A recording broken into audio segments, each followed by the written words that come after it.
has called for Ayu Sakche's party apart. Atiku has now reacted to the Wike team's meeting in Port Harcourt.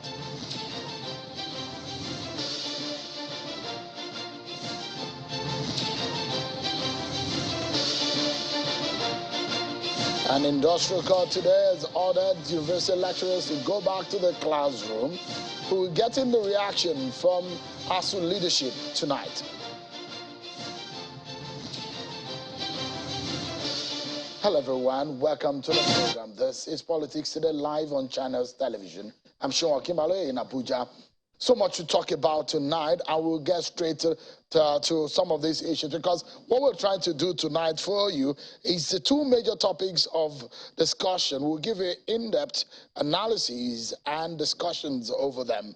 And perhaps I think we should begin with the People's Democratic Party matter and all of the angles that you need to know. Then we'll get the official reaction from the ASU over the industrial court's decision today. But first and foremost, let's tell you quickly about some of these top stories on the headlines. President Muhammadu Buhari has addressed the United Nations General Assembly, promising to leave a legacy of free and fair elections as the second term comes to an end in May 2023. And also the Senate has confirmed the appointment of Justice Olukayode Ariwoola as the Chief Justice of Nigeria at the resumption of plenary today. The Senate Minority Leader, Senator Ibrahim Gobri, moved two motions for the upper chamber to screen Ariwoola. The Senate thereafter asked Ariwoola to take a bow and leave. And the Imo State Governor, Senator Hope Uzodinma, has accused politicians in Imo State of blackmailing security agencies and playing politics with the present insecurity situation in Osu, local government area of the state. The governor had a briefing with journalists today says in separate attacks by bandits in Osu, our Idemili area, within the last 1 month, the Nigerian army has lost a major and currently a military captain is in a critical state, receiving attention at the ICU department of the Federal Medical Center.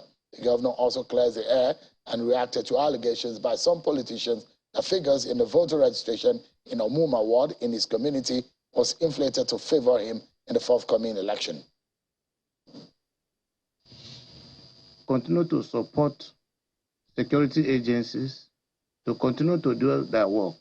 While we regret any collateral damage that may go with it, in this instant case, we're talking about the shops and the historical significance of Ekututu market. Those ones can be replaced and rebuilt, but life lost can never be recovered. So when the Ekututu market is destroyed to give Imo State peace, the Imo State people or government will also rebuild the Ekututu market. If in the process there are innocent traders who lost their items, government will work out a compensation for such items. But government has a responsibility to fight crime.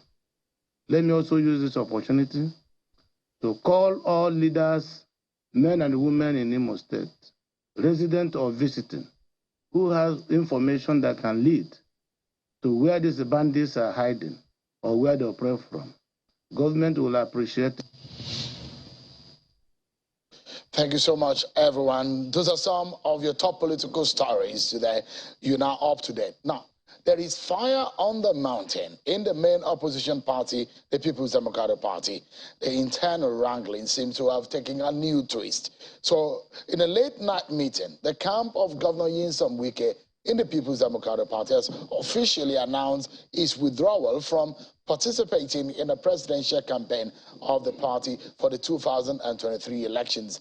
The group made its position known after a long meeting which started at about 7 p.m. last night and ended by past 2 a.m. this morning at a private residence of Governor Wike in Port Harcourt in the River State capital.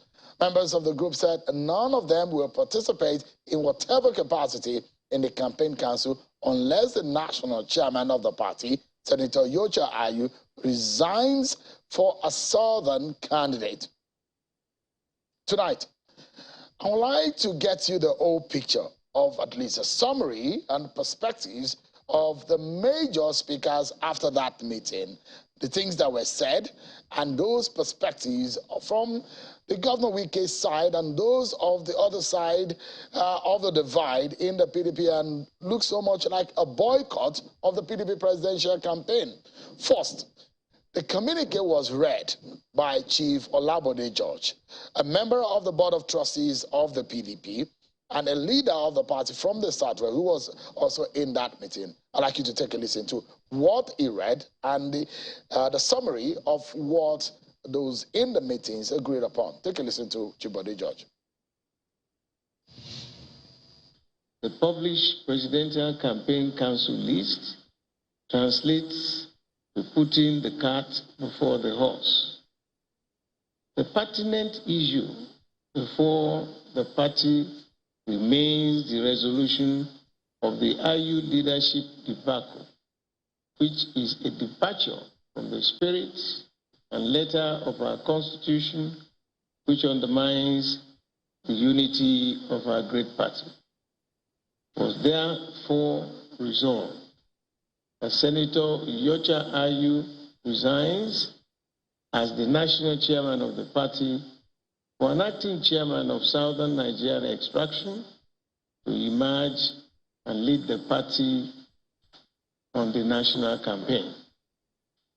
Consequently, we resolve not to participate in the campaign council in whatever capacity until the resignation of Dr. Iyorchia Ayu. That is a portion of the communique read by Chief Olabode George. Well, the former governor of Plateau State raised some crucial issues, accusing Senator Iyorchia Ayu of bias. Take a listen to former Governor Jonah Yang. We formed this party on the principle of justice, fair play, and equity. It is true that everything is being done for us to have internal democracy in the party. But for the national chairman, Senator Iyorchia Ayu, to go and embrace Tambuwal, calling him the hero of the convention, which means there was a private arrangement that was done with Tambuwal to shortchange other contestants, including Governor Wike. And here was a referee who now helped one of the sides to score a goal and then blew the whistle that a goal has been scored. This is not what we formed the PDP to do for Nigerians. And therefore, we unequivocally ask that Ayu has to step down. That is a former governor of Plateau State, Jonah Yang.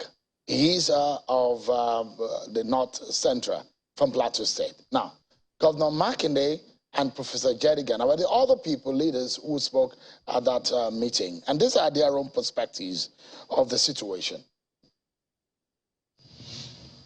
I mentioned at the Southwest consultative meeting, and that is exactly where we are. We hope that the powers that be will listen to the voice of reason and do the needful. The PDP ruled Nigeria before for 16 years of excellence. And it desires that kind of excellent governance comes back to this country. But that cannot be achieved unless we have a proper structure of the party as designed by the founding fathers. If we want to restructure Nigeria, we should have the courage to restructure our party. All right. Those are some of the sound bites out of that meeting. Well, there are also reactions since the early hours of the day that some of these sound bites have been released into the public space. We've heard now from the presidential candidate of the PDP, Atiku Abubakar, who is reacting in a statement. And this is what he said, quote, on the calls for the resignation or removal from office of our national chairman, however, I must reiterate what I have said severally in public and in private.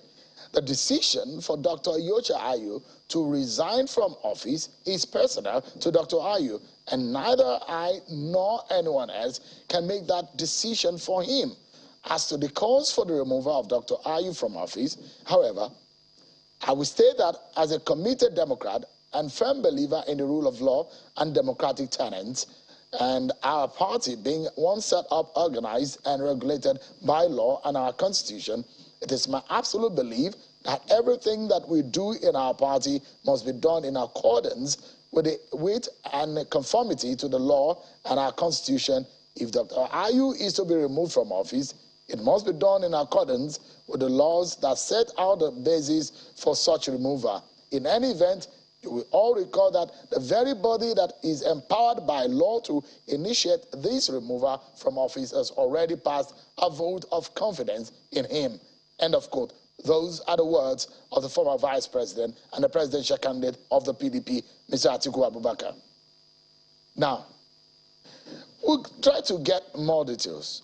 The thinking of those who were in that meeting, the leaders of the PDP who were in Port Harcourt, how they arrived at their decision. They've made it known that they do not want Mr. Ayu, but saying that they will not participate in the presidential campaign. What does this mean? What is the implication? What is the way forward for the PDP?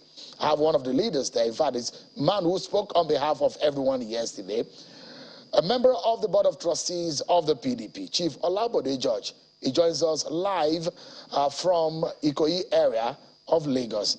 Chief Bode George, many thanks for joining us tonight. It must have been a very, thank you so much. It's good to see you. Always. It must have been a very busy and a very, very, troubled time for your party, considering what is going on. Very, very unusual, because you're going into an election and this kind of thing is happening. Now, we want to know what is on the minds of everyone who started there. Was it unanimous? How did you arrive at a boycott of a presidential primaries? Or, apologies, or the presidential campaign of your party? Okay. Thank you very much. Right. Thank you very much. This is the beauty of democracy. You know, when we met yesterday, we looked at the prevailing issues affecting our party to date. We have in attendance very few of those who were original members of the founding fathers. There are few of them. And then because certain tenets of our party are not written, it is what you call oral history. People are coming up and manipulating this oral history to suit their ambition. And we realized that there was need in the future that all those oral history, the tenets, the procedures, the norm, the culture of the party must be well written for future generations to benefit. Having said that, listening to the position of our candidate, I would say it's rather very unfortunate. The same party gave him this ticket, bypassing the same section of the Constitution he is quoting. Members of our party can go back and recheck it. Section 7, subsection 3C of the Constitution, the PDP Constitution, states very clearly that we must adhere to the zoning and rotation of the party offices and elective offices of this country. When we met, the first committee that met, the zoning committee, only handled the zonal, the party offices without the elective offices.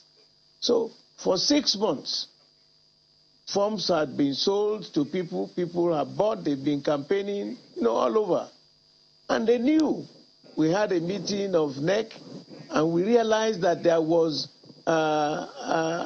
some kind of a gap. Because once you start zoning party offices, simultaneously, you must zone elective offices. And our brothers, we had a meeting, the same Iyocha Ayu set up a revisitation committee to look at this zoning report. At that meeting, the very first day was quite stormy. Some were saying there was no need for any zoning. We should just go ahead and do whatever was needful. And we reminded them of the section 7, subsection 3C, that is still in writing, that we must adhere to the zoning and rotation of principal offices, including the party offices. You have zoned the party offices without the elective offices. There was a misnomer there. We cited it. He ended up in a fiasco the first day of the meeting. Consequent meetings, then there was some kind of sanity. People realized that we were not just talking off the shop. They now decided that, look, okay, how can we, if a mistake was made 6 months ago, you have allowed people to do A, B, C, D. This is not the time to now start zoning without considering those people who had paid for the forms, who had been campaigning for the forms, and purely on moral suasion purposes. And because of the camaraderie in a family, we went back with the report that, one, there must, from now on, before the commencement of sales of forms, we must zone the party positions and the elective positions. But because of the observation at this occasion, we will allow it to go, and that's how they allowed all the various zones to participate in the presidential primaries. The Constitution is still there. And because of that mistake that was made, which is impacting the party now, rationally, if you know the tenets of the party, which I have stated severally on the media, the presidential candidate and the national chairman of the party cannot come from the same zone, because inclusivity would have been thrown overboard. The president from the north, vice president must come from the south, senate president from the north, speakership must come from the south, secretary to government from the north, national chairman from the south. So 3 up, 3 down. After 8 years, what you needed to do, all the 3 positions in the north will come to the south, and all the 3 positions in the south will come to the north. Now, when we now start thinking about the issue of constitutionality, how did our candidate emerge? The same constitution. Because what you are driving at now is that the pure sensitivity of North-South, which was addressed by our founding fathers, is now being discarded.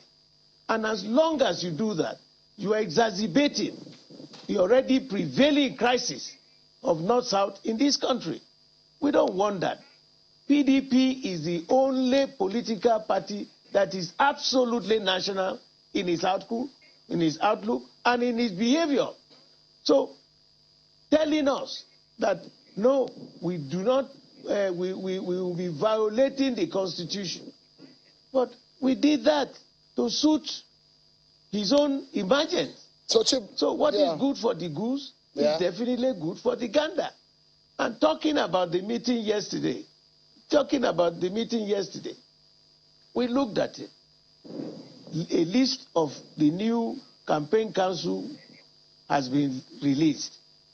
We found out that many of those people who have been canvassing, that we should have a real look at this to bring about the issue of inclusivity. The practice in the past was in every state you have leaders or you have governors, and you consult them before you start submitting names for national campaign. If you look at the structure of the national campaign the way it is, everybody on that table, none of them was consulted. So if you want half house, so be it. So Chief Judge, if you want a full house, so be it. And we said, so was I consulted for nomination from Lagos State? Was all the other people, were they consulted? So if you want to do it on your own, good luck to you.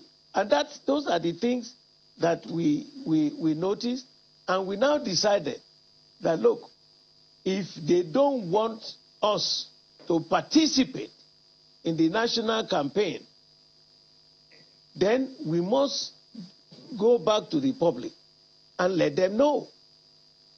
You know, very simply put, if you look at the issues we have raised, this issue of inclusivity, that's that sense of oneness.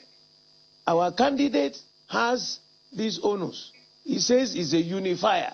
If we cannot unify our party at this small level, what is the guarantee that when he gets there, he will be ready to unify this country? Otherwise, you'll be talking about. All right, Chief Judge.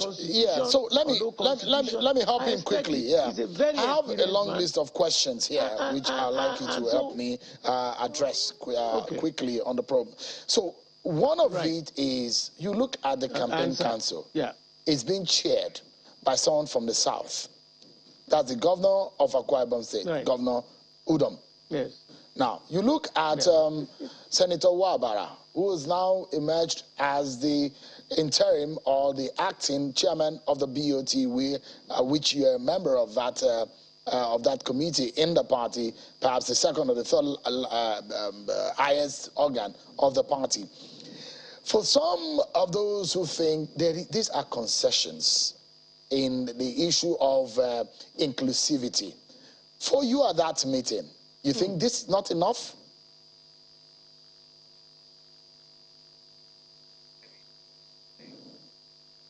Okay. Now, Shehu, let me try and explain. You know, for those who are not party members, and because this is oral history, I will have to give you the details of how we came about the 6 geopolitical zones in this country and the 6 top positions in this country. Now, when in 1998 the founding fathers came together, they looked at what had been a pervading problem of our country. Why did the First Republic collapse? Simply put, it was as a result of perpetual friction. You know, in those days, in the North, you had the majority party, the majority tribe, had their way and their say. And the minority tribe were mere onlookers. The same thing in the South. The majority tribe had their way, the minority tribes were mere onlookers. It created friction because the Almighty God did not just give majority tribe, minority tribe, and gave brains, knowledge, and wisdom to the majority tribe. He distributed this knowledge and this wisdom as he pleases.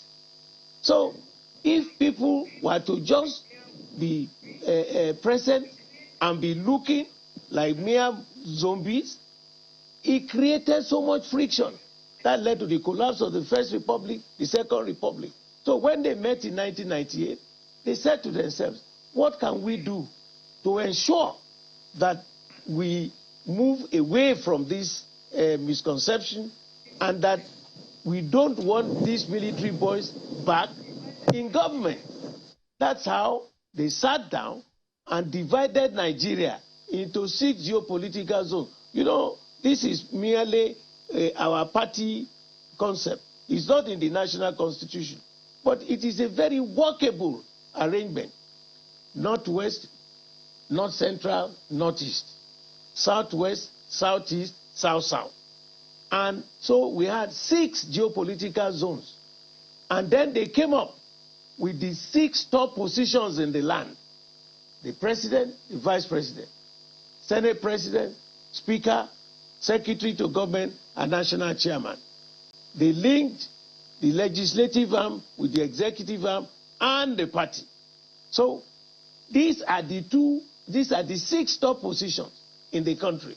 So if you are going to talk about, chairman of board of trustee or campaign chairman, is any of them part of these 6 top positions? Why are we deceiving ourselves? Why are we spinning ourselves as if we no? What is the position of the national chairman of the campaign? In fact, what they did is an aberration, because the national chairman, the major function of a national chairman of any political party is to manage the national campaign. Because when you start campaigning, you know what you do? When you get to any venue, who presents the candidate? Who gives him the flag of office to say, we are giving you this flag on behalf of our party? Who is the chief executive of the party? Is it Udom or are you? So why are we deceiving ourselves? Udom is appointed. What then? You are undermining the functions of the national chairman of the party. Let me follow up on what you've said, Chief George. And I'd like to get your reaction to what the former vice president and the candidate of your party.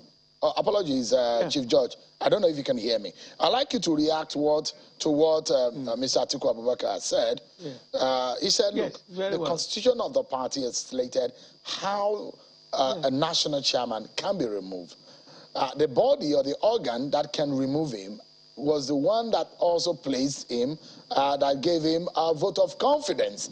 Now, and there are others who will say, if you remove a national chairman from the north, automatically, based on the constitution of your party, a northern deputy vice chairman of the party will take over from him. So it still leaves you with the agitation of a southern national chairman, except if you now go for a fresh national convention of your party. Can you do that? Can you risk that? No.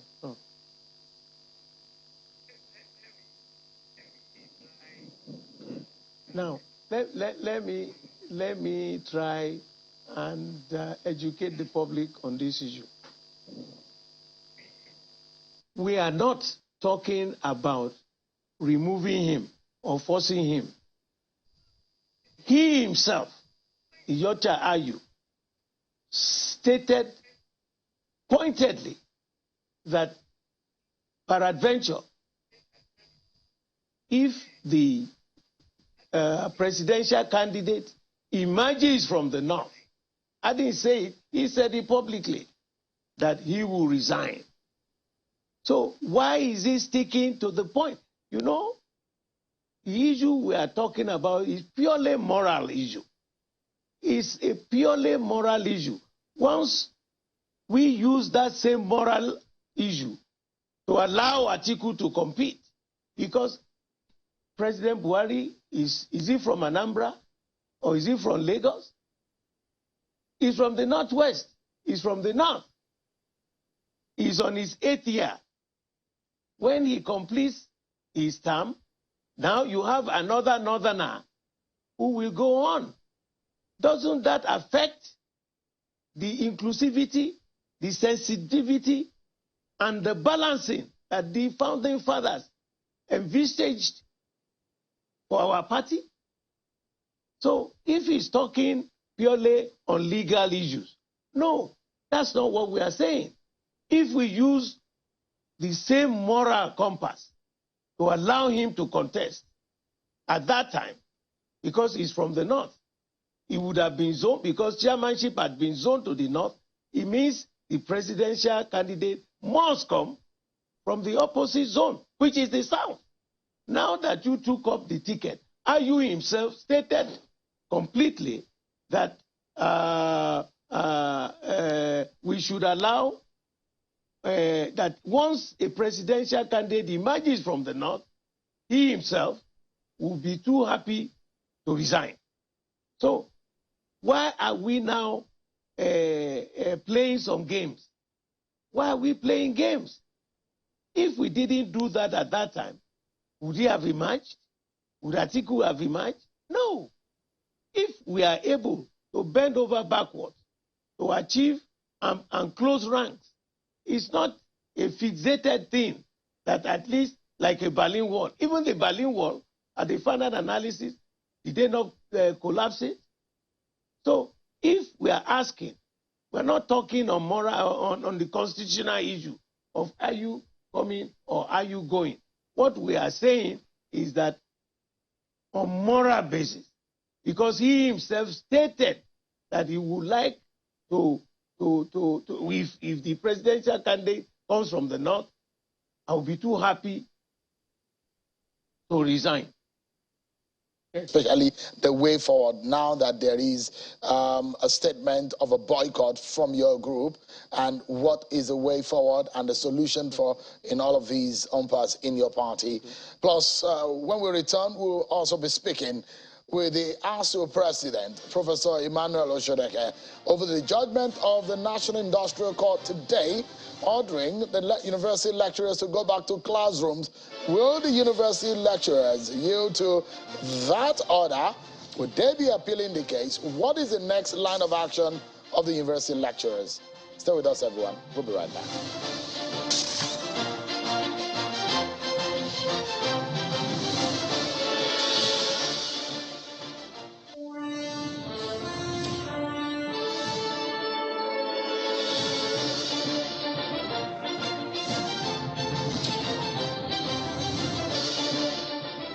Thank you so much, everyone, for staying with us. Chief Olabode Judge has been speaking with us.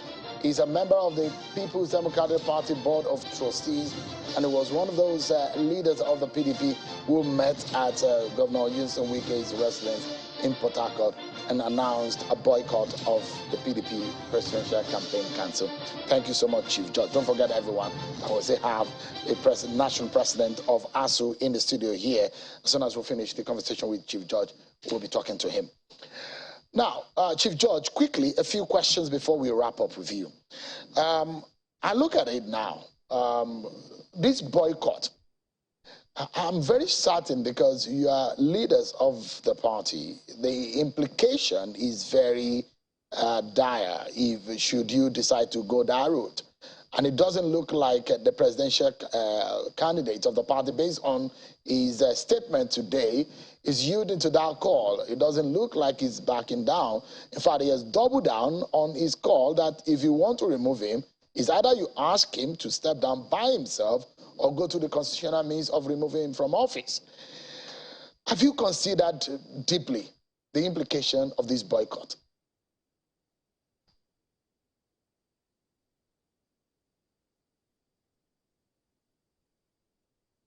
Implication of the boycott, because we believe that this party has a tripod, stands on a tripod. And you know, a three-legged body is a very stable platform. Justice, fairness, and equity.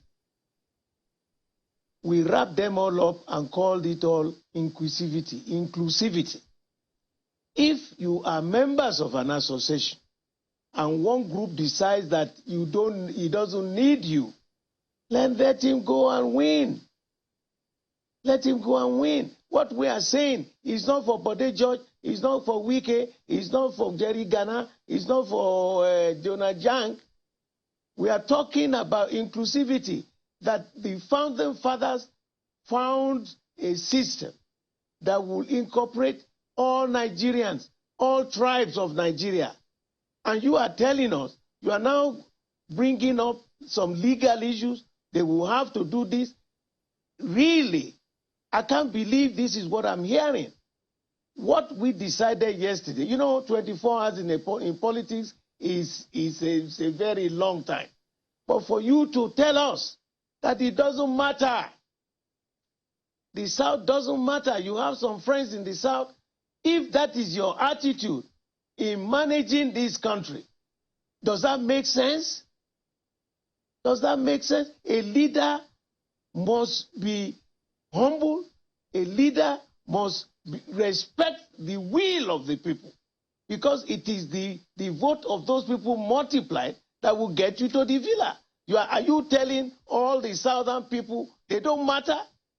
No, that's not a right attitude.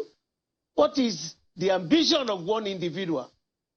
All right, Chief Judge. Versus the ambition, the corporate ambition of our party.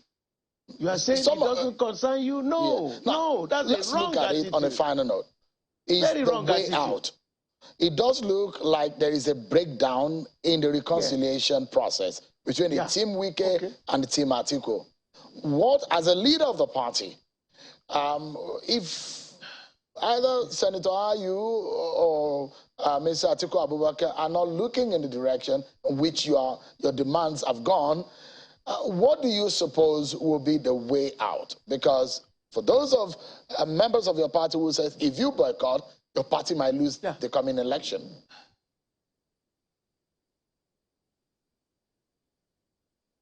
Let me be very frank. During the discussion last night, everybody still stated emphatically that they will remain PDP members, irredentist members, and they are not ready to go anywhere.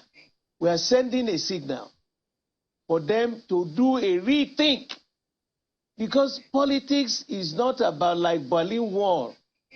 You listen, and the party interest superimposes all other private and personal interests. I am shocked that this will come out as a statement. The opposition will use it. The only good thing that I will tell you is that not one single dissenting voice raised an alarm that they were quitting the PDP.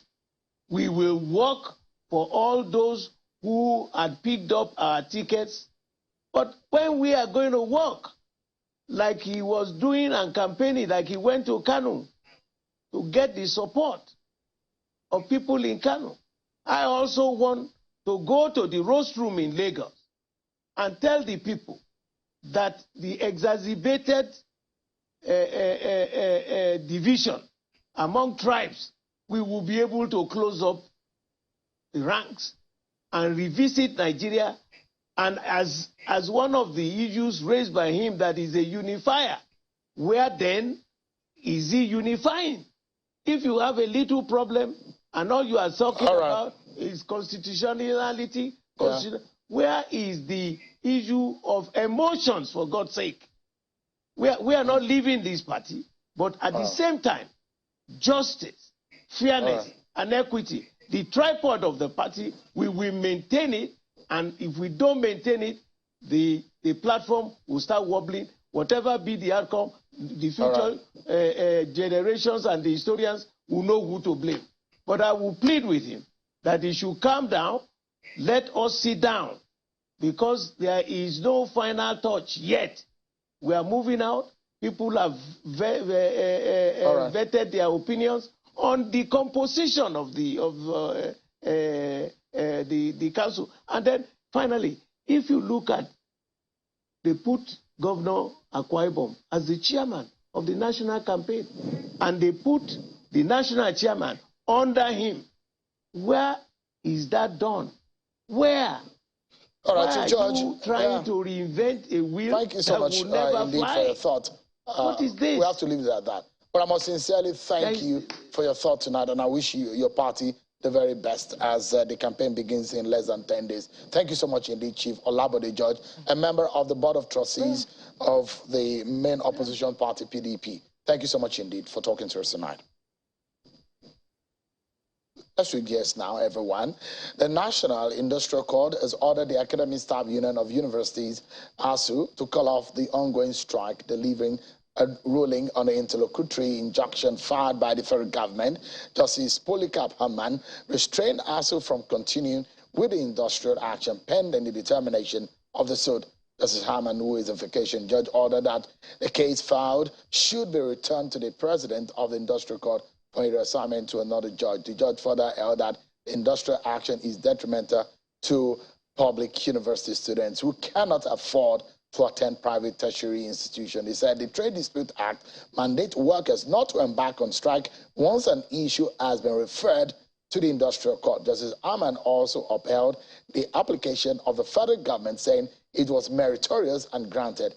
The court therefore restrained ASU, whether by themselves, members, agents, privies, or howsoever called, from taking further steps and doing any act in continuance of the strike action pending a hearing and determination of the suit filed.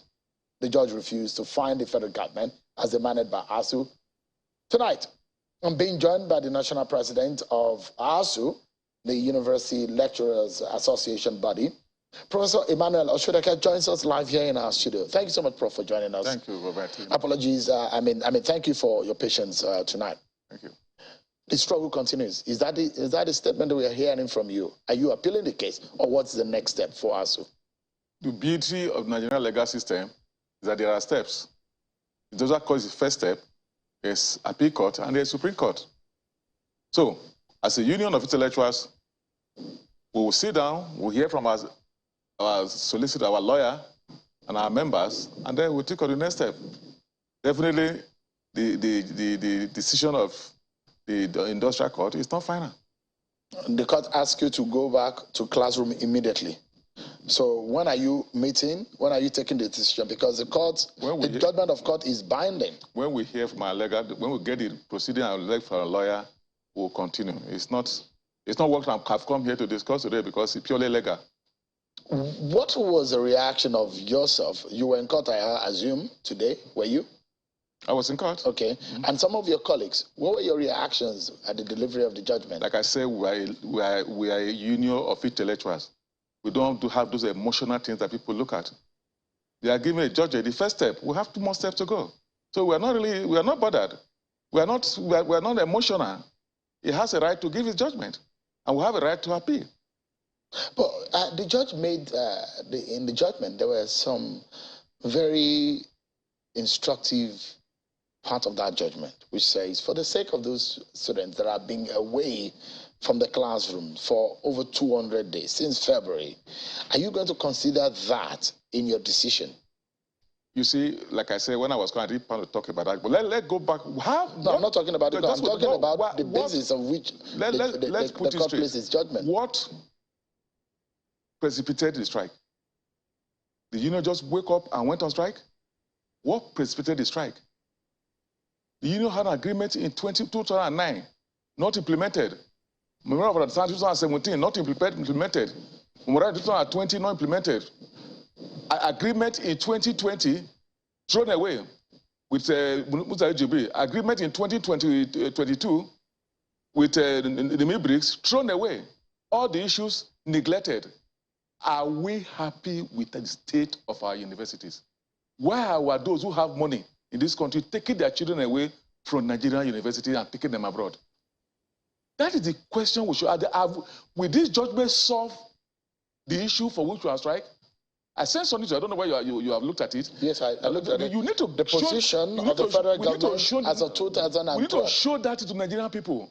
Is our university good? You see, to me, and I'm so happy that when you look, my member have asked them to react, but when you look at the reaction, even NAS, you read it, called the judgment black market judgment. You say you read it there. You read the action of Nigerians. The students for whom you say you are protecting, they said we don't want it. So a student wrote, how can you bring my lecturer you are denied salary for 8 months to come and teach me? So please, what I'm saying, let's leave that judgment. Our lawyer, a very renowned lawyer, will look at it and advise us on what to do. Every Nigerian has a right.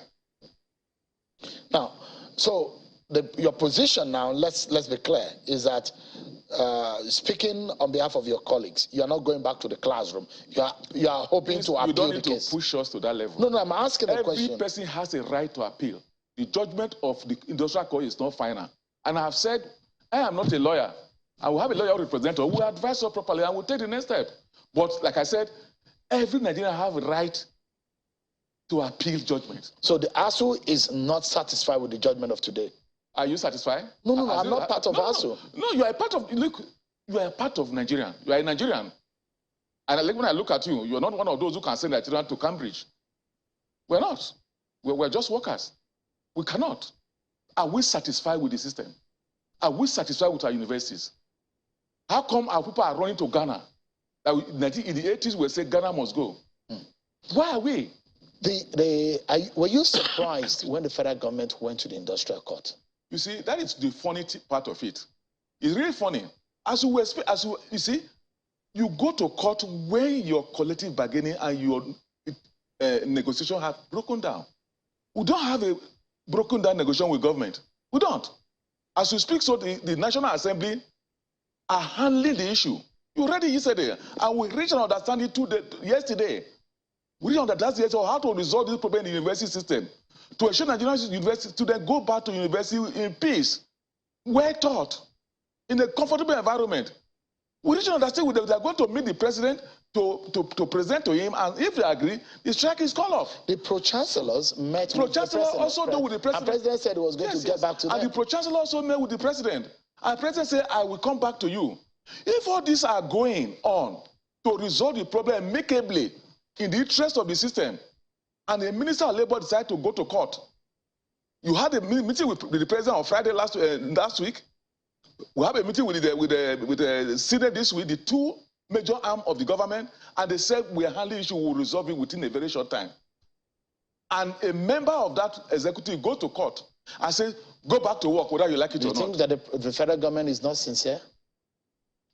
Every Nigerian should interpret that. Not the federal government. What does ASU think? This case was taken to court by a minister. And you said the same minister, come on air, you read it very well, that the federal government did not go to court with ASU. 3 days ago. You read it, well read, I had not been debunked, that the federal government did not take ASU to court. But we were surprised when we went to the court, the judgment was given in favor of federal government. Who said it didn't go to court?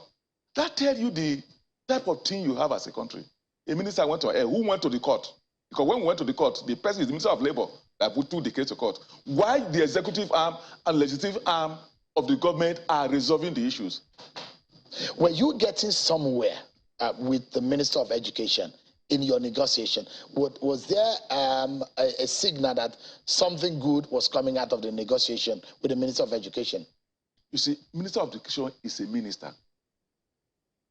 The higher decision-making person in this country is the president of the country. And the president told the whole country, I have listened to you. I will consult and come back to you. The president of the country. We went to the legislative arm and we finished, and they said, yes, we have reached some understanding. Give us 1 week to meet with the president when he comes back from a trip he went abroad, and we'll resolve this problem. While we are doing this, somebody wants to call to say, you must force them back to school. You see, let me tell you the catastrophe of what has just happened today. It's a catastrophe. The last time this happened was during the military era. You know the catastrophe? I can assure you when this strike is over, a large number of our lecturers are going to migrate from this country. When you are using force to push your lecturer to class. I asked you a question yesterday. The way you are, Oshibaloye. If you go to a hospital and say, the doctor say, this place is not well, do it well. And the owner forced the man, say you must go and treat this patient. Will you allow that doctor to treat you? The same thing with the lecturers. You are forcing your lecturer. You know what they did? First of all, they say if we owe them, if we don't pay them, they will come and beg us. And 7 months, it didn't work. I remember I was still alive. And then he went to court, want to force them. It's a catastrophe. No country that is thinking about the future of their children, thinking about the health of the educational system, who believe in education, who believe in the future of this country, whose children are in those universities, we try that. Prof, what is the way out now? The way out of industrial dispute is to resolve it amicably, as we are doing, and I must thank the Speaker of the House of Representatives, as we are doing with the House of Representatives. There are people who were elected by Nigerians across the country, not a minister appointed by one person. Say we are handling this issue, and the minister went to court. I want to force them back. The best way is to follow that path that the House of Representatives and the president of this country has taken. Let's resolve this problem, and not a part taken by a minister. You are just worsening the issue. You can force them back to class, no problem. But let me ask you, if you force them to class, will they do proper teaching and proper examination and proper, have the mind? Because from the document you sent to me, yes, showed the basis of all of the yes, state yes, of education system in Nigeria. It's a 40-page document, yes, so it's a long. That's why you may not be able to fill up the screen. But it showed the state of education, yes, in the country and what you are agitating, yes, over, that this all needs to be fixed. And that committee was set up by the federal government. Since 2012, this document came up. Yes, and have not been implemented. What is the danger if this thing is not resolved immediately? So let me give you the danger. You now have somebody who's graduate biochemistry. You saw it in chemistry, and using stove as a Bunsen burner. Stove as a Bunsen burner. That person graduates, he goes to the public to go ahead a parastatal in future. And that's why if you are collapsing, we are having a problem. So it's a danger we are posing. And this thing, it's not a rocket science. We said every year give 200 billion as far back, 1.3 as far back as 2013. Till today, 9 years ago. All right. And they have not done anything. Prof. And you see the best way to force them to go and teach? Using which facilities? You saw the facilities. Yeah, Prof. Aluta continua. That's the word, right? Victoria Aceta. I wish you the very best, Thank Prof. you very much. And in all of this, I know that some of these students are at home now, they're watching, and they want to go back. Some of the students want to go back to class. The students are with us. They don't want to go back to those shanty places. They are with us. You can call them. Call the student union president tomorrow to come and talk with him. Thank you. They are with us. Professor Emmanuel Oshodake, thank you so much. Thank you very much. Thank you. And I wish you the very best, you and your colleagues. Well, that's our show for tonight, everyone. Many thanks for watching. I'm Sean Kimale. Bye for now.